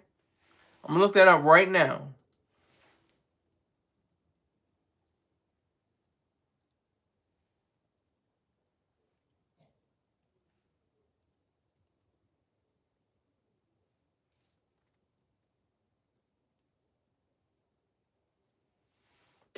Who is on this song? Master P, my #1 rapper. Master P is the #1 rapper in my book. I don't know about anybody else, but Master P is #1 in my book. It's got LL Cool J, Method Man, Redman, Cannabis, DMX, and this is the one that started the feud. Now let's get back to this mic on my arm. If it ever left my side, it'll transform into a time bomb. You don't want to borrow that. You want to idolize. You don't want to make me mad, nigga. You want to socialize. It says this is from Wikipedia. Before the song was released, LL Cool J asked Cannabis to change his lines. Cannabis claims that LL Cool J vowed to modify his own lines as well, but the latter denied this and pointed out that nobody could know who he was talking about if only Cannabis's line was changed. The original version eventually leaked, and fans started to piece the lines together. That's crazy. In 1998, Cannabis would later respond to the diss with Second Round KO. LL would then respond to that diss with Ripper Strikes Back on his 2000 GOAT album. Is LL Cool J credited for the GOAT meme, for the greatest of all time? He might be the first one to ever use greatest of all time, and he should have trademarked it. If you can, you might not be able to trademark it, but I'm just saying. LL Cool J thanked Cannabis for inspiration. In addition, despite appearing on the song, Cannabis was omitted from the original music video for the song due to the feud, but was later included in the music video for the remix version. See, that's how goofy it is. That's just the nature of the beast. Swagging up, sir. I'm swagging up, sir. Oh yeah, I forgot Master P was on that song, but Tupac is my number one, and then Lil Wayne, Eminem, and yes, he said GOAT first. I think he was. I think he was the first one. I believe he was the first one to say GOAT, greatest of all time, because he put himself as greatest of all time. I think he still thinks he is greatest of all time. Jay-Z is the greatest of all time. He's not my favorite rapper, but Master P is my favorite rapper. But Jay-Z is definitely the GOAT. No question. I'm not even going to debate it. I'm not going to say anything on a technical level, on an originality level, on a just the amount of great output level. He did he did 7 summers with 8 studio albums. I don't think we'll ever see that, and I don't think there was before. That was GOAT level. That's definitely GOAT level. But technically, Ali called himself the greatest of all time. But yeah, the greatest of all time. But he didn't say GOAT. He didn't start the GOAT meme. LL Cool J started the GOAT meme before there were internet memes. I believe LL Cool J is the GOAT by default because he came before social media. I see where you're going, but I have to disagree. I disagree. And LL is definitely in my top 20. He might be in my top 10, actually. L is probably in my top 10. He had range. He could do Bad and I Need Love and Doing It Wild and you know, getting the feuds.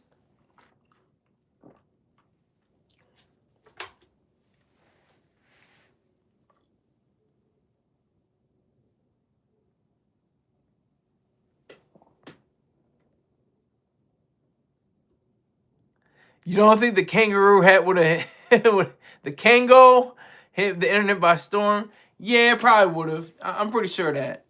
And you know, the sad part is when he when he transitions, or when he goes from this earthly form or this worldly form, this universe, that Kango is going to be popping. Watch, people are going to start rocking him. Because they're going to be like, oh, yeah, well, he had that.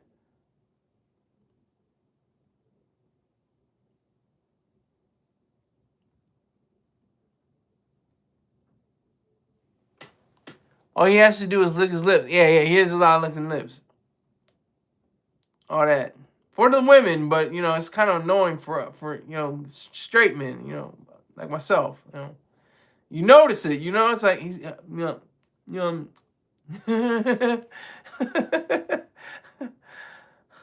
But it's in his name. Ladies love Cool James.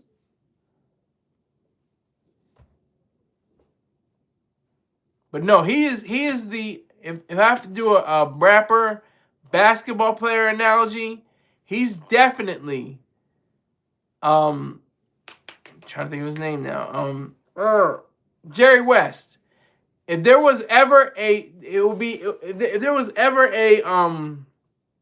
logo for hip hop, it would be LL Cool J with his arms folded and a Kango hat and a silhouette of him just standing like this. You know, that's with his what did he have? Did he have Adidas on? What was his sneaker? I think he had the Adidas tracksuit. He had the red and white. I remember it was the red and white, but and the gold chain, you know, that would be a logo for hip hop. LL Cool J. He's the Jerry West of hip hop, I think. Cause he has that bag. He has that bag. He has hard songs, like real strong, like manly, masculine songs. Then he has I Need Love. Like, what? You just said I'm bad. Yeah. I'll rip his face off. Niggas talk crazy to me. I'll rip that nigger's face off or something like that. Then I Need Love. Like, he has that range, and it worked. It worked. No, we're not even talking about goats. It's okay. It's okay, Jay. Rakim is definitely in my top 10. Top 10, no question. He may be in my top 5. Rakim is definitely in my top 10. The dexterity, the lyrical dexterity of Rakim is just amazing. Just he's the one that you can peel back the different layers of what he said and how he said it over the beat and what he meant by that and what was like. Paid in Full is about being broke. Everybody thinks about, oh, getting that money, we're getting that money. He's saying, thinking of a master plan, because all I got is sweat inside my hand. I ain't got no cash, I ain't got no money. I'm thinking of a master plan. I'm thinking of a way to get this money. Follow the leader, yes. Follow the leader. And know the ledge. Know the ledge. Come on now. Come on now. Come on. Know the ledge. Crazy.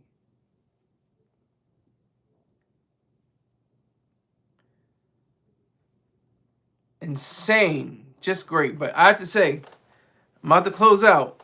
Swag when I surf. I'm clean like this detergent. Boosie. Boosie is the truest.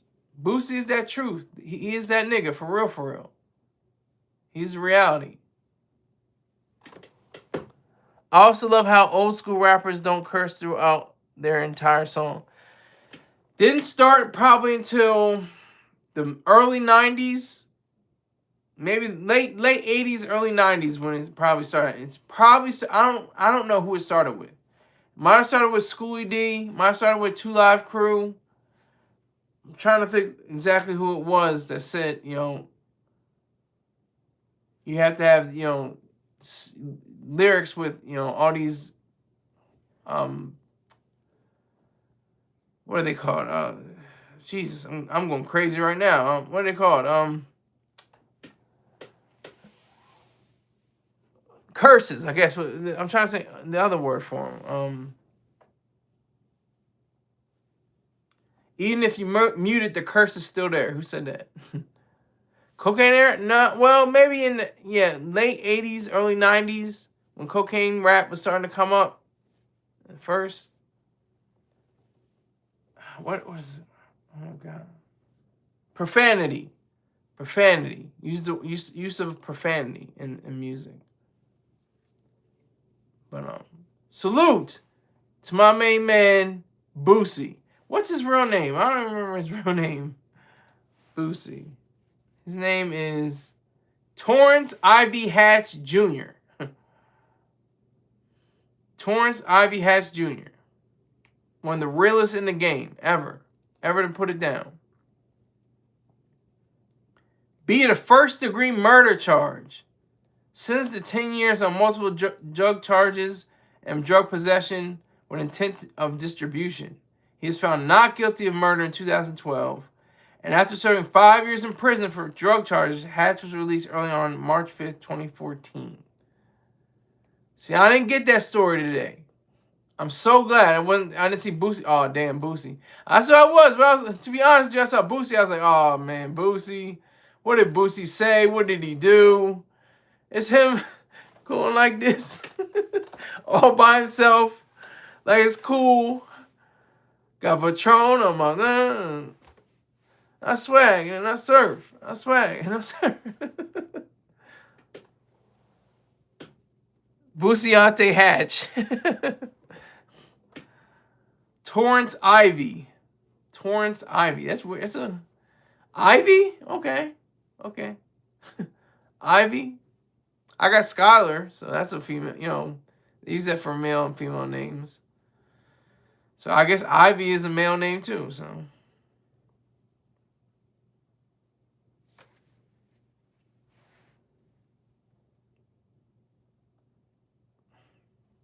He's 43. He's pushing 52. 50 also. Blue Ivy is dumber. But no, it's actually pretty smart. The blue is for Jay-Z. I don't know. Jay-Z is like the bluest non-Crip ever. He has the blueprint. There's Jay-Z blue. There's, you know, he has, is he blood? Is he Crip? Is he that? Is he this? Did he do it? You know, it. He's got, even though I bleed blue, you know, he says he bleeds blue. That's for the Yankees. You know, so, but and I think that's their favorite color, both of them, Beyonce and Jay-Z. And the Ivy means 4. IV is like the Roman numeral I, and the V is 5. So the one before is I, 4, V, I is 4.